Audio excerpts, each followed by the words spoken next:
Hi, everybody. Sorry for the shades, but it's a weird day. I thought it would be nice to be outside, and it is, but um, the sun's very intense, and yet it's chilly at the same time. And I just had to protect my eyes, and I'm a little cold. Um, so whatever. I wanted to talk about parents' attitudes toward children in general. And in particular, I've been reading up a lot on adultism. Adultism is what it's called. I think some people might call it childism. It really is like a prejudice. It's a pattern of assumptions that are made against younger people, whether or not it's accurate and appropriate. And looking back, I definitely suffered hugely from this. So I'd like to appeal to adults and parents everywhere to think first and lighten up a little bit, because it does a lot of damage to the person, the younger person. It takes away from their confidence. It causes them to doubt themselves in so many ways. It's going to affect them for the rest of their lives. I have several personal examples that I think are good. When I was little, but I had to be 7 or so, I walked a block or two away from home, and I noticed in front of a particular house there were stacks of books, and they were all the way out in the street, obviously to be picked up by garbage. So I took a peek at them, and I was a good kid. If anyone was home, I would have asked, but nobody seemed to be around and no one noticed. So I looked at these books, and they were the Encyclopedia Britannica. And I was absolutely excited and thrilled with what I was seeing in these books. Lots of photographs. In particular, a lot of information about nature and animals with photographs. So I began to haul these back to my house 2 or 3 at a time. And you got to understand, these were hardcover books like this thick. So I had to be older. I was pretty strong.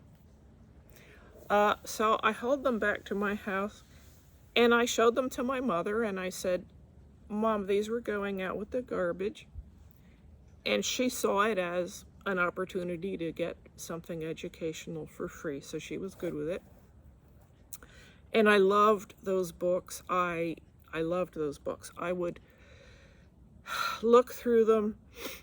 I remember crying at least once or maybe twice when I realized that certain animals were gone forever, wiped out, extinct. This was the first I ever knew of such a thing.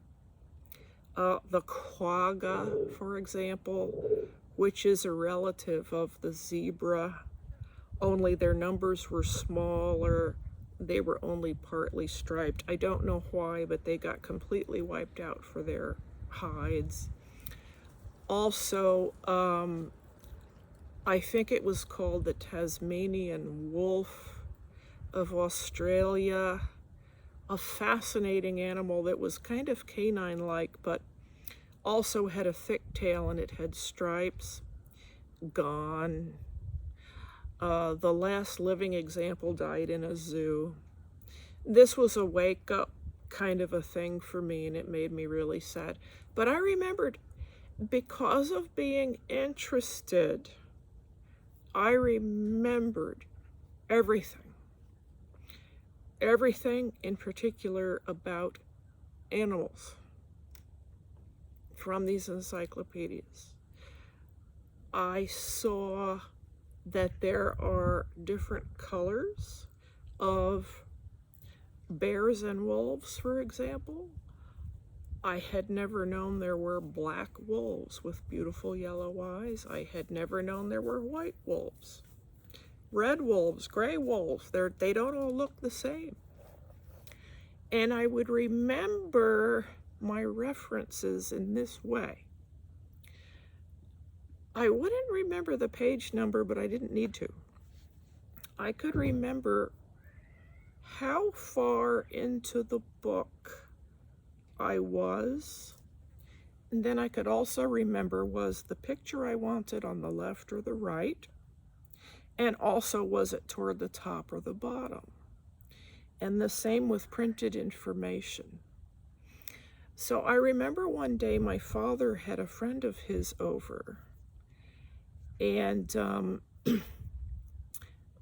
they were around the kitchen table, and I had nothing to do.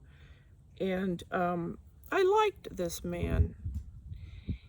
And when there was a lull in their conversation, I came up and, remember, I'm just a little kid. I said, "Did you know there are black wolves?" I was proud of myself and excited about this special knowledge. I wanted to share it. I thought he would be just as shocked as I was. And he was a very nice man. He said, "No, I didn't. I don't know if I believe that. Can you show me?"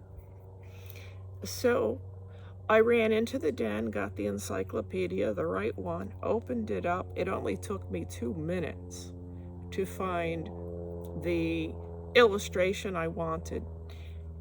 And I came back into the kitchen and I showed him. And he pretended to be just so surprised, so stunned. Wow. Unfortunately, when the visitor left, my father called me to him, and he gave me this lecture about how nobody likes a know-it-all. Nobody likes a person who shows off. And that, I don't think, was what I was really doing, but his scolding hurt me deeply, and I remembered it for the rest of my life. I never again shared my special knowledge. And so that's an example of adultism, just being out of sync with a gifted child. And then I have another example that actually goes back a little bit. I was younger. I was out in a shopping mall with my mother. And while she was in a next door shop looking at clothes, I went into the pet store, of course. What else? Where else did I want to be? In the pet shop. And there was an adult woman, maybe my mother's own age, and she had her son with her. And I looked up, and in a tank was a tarantula spider. And her son was begging and pleading for this really cool spider. It was furry and it was big. It was cool. She said, "How can they sell something like this? They're poisonous." Well, I knew from my reading that they are not. Not only that, poisonous is the wrong word. Venomous is the right word. And here I am, I don't know, not even 7 yet. And I spoke up to her because I knew I was right. As schizoid people in particular, if we bother to speak up, It means we're already very, very sure that we are right and correct. We're almost always going to turn out to be right and correct, which other people really hate. I spoke up and I said, no, they're not. They can bite you, but no, they're not poisonous or toxic or whatever. Well, she was very offended that some little girl was correcting her of something that she felt so sure about. And she was quite rude to me. I don't remember what she said, but she dismissed me, did not believe me, didn't think I could possibly know such a thing. Just another example. Adultism, childism. Don't ever think a child could possibly be gifted and very smart and know something. Going back even further, and then I'll be done. I remember when I was even younger, God, I don't know, 3, 4, 5, we would be eating at the table, the dinner table. I actually have a slight deformity of my esophagus. It's a little large. I don't remember the details anymore, and I don't care, because it's easy to live with and there's nothing to be done about it. But even from when I was a young child, I instinctively knew that if I swallowed too quickly or ate food too quickly, that I was taking in too much air. I was gulping air, which would make me choke or burp or whatever, and then I'd be yelled at for burping. So what I did as a little child was I would take a mouthful of my milk, hold it a minute in my mouth, and then little by little, carefully swallow it, almost in pieces. And my parents saw me doing this, and of course, they were the type of parents that always assume the very worst about you. Don't you know children are always up to no good? They're always lying. They're always trying to pull something over. They're always in need of correction, right?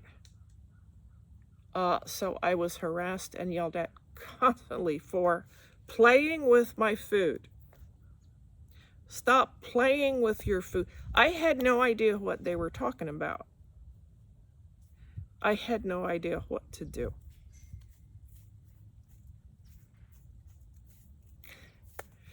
Anyway, I don't know. What's my point today? Would you adults, for God's sake, give your children the benefit of the doubt? I mean, if you were following the rule of kindness, if you treated your own kids the way that you would treat anyone else's, or anyone else for that matter, things would go much better. But it seems to me like parents treat their own kids just badly, like their property, and they know they can get away with anything, and they just treat them in a way that you wouldn't dream of treating anyone else ever.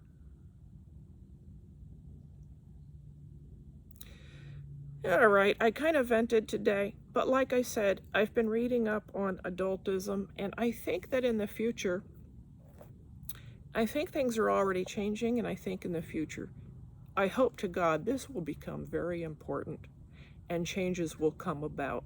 You might want to look into that. It's fascinating. It's good stuff. Poor kids. We can't even defend ourselves. We don't know enough. We don't know what to say yet. All right, I'm cold, and at the same time, I'm starting to sweat in the sun. This is weird, so I'm leaving. See you next time. Thanks. Bye-bye.